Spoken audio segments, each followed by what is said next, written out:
Taste the Daily. Tiruvannamalai Annamalaiyar மலையின் மீது ஆக்கிரமிப்பு வீடுகளை கணக்கெடுக்கும் பணிக்கு எதிர்ப்பு தெரிவித்து பொதுமக்கள் சாலை மறியலில் ஈடுபட்டு வருகின்றனர். இது குறித்த கூடுதல் தகவல்களை எமது செய்தியாளர் குருதண்டபாணியிடம் கேட்கலாம். குருதண்டபாணி, வணக்கம். இந்த ஆர்ப்பாட்டத்தில் ஈடுபடக்கூடிய பொதுமக்களுடைய கோரிக்கைகள் என்னவாக இருக்கிறது?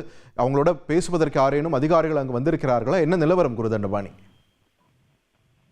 திருவண்ணாமலை அண்ணாமலையார் மலையின் மீது நீர்வழி தடங்கள் மற்றும் சட்டவிரோதமாக பல்வேறு குடியிருப்புகள் ஏற்பட்டுள்ளதால் அந்த குடியிருப்புகளால் பொதுமக்களுக்கு தொழில் இன்னல்கள் ஏற்படும் வகையில் உள்ளதாக சென்னை உயர்நீதிமன்றத்தில் யானை ராஜேந்திரன் என்பவர் ஒரு வழக்கை தொடர்ந்தார்.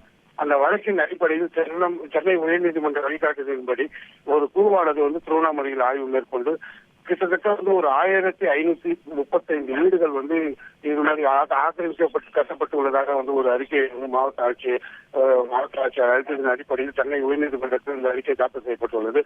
தற்போது இந்த வீடுகளை கணக்கெடுக்கும் பணிகளை மாவட்ட நிர்வாகம் வருவாய்த்துறை சார்பாக மேற்கொண்டுள்ளார்கள். குறிப்பாக வருவாய்த்துறையை சார்ந்த கிராம நிர்வாக அலுவலர்கள் ஒரு 25க்கும் மேற்பட்டவர் இந்த மலைப்பகுதிகளில் இது மாதிரி சட்டவிரோதமாக அதாவது உரிய அனுமதி இல்லாமல் கட்டப்பட்ட வீடுகளை கணக்கெடுக்கும் பணிகளை ஆய்வு மேற்கொள்கிறார்கள்.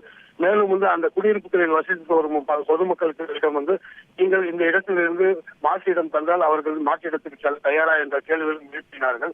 இதனால் ஆக்கிரமடைந்த பகுதியை சேர்ந்த ஒரு 500க்கும் மேற்பட்ட பொதுமக்கள் திருவண்ணாமலை பெரியகோக்குளம் தெருவில் சாலை மறியலில் ஈடுபட்டார்கள். இந்த சாலை மறியலினால் அந்த தெருவில் போக்குவரத்து பாதிப்பு ஏற்பட்டது.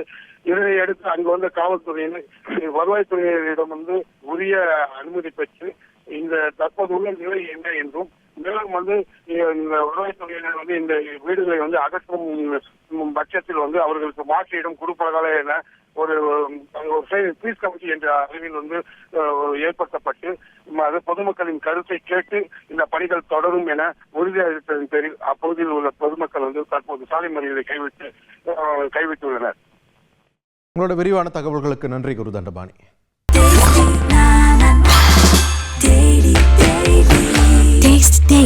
Taste the Daily.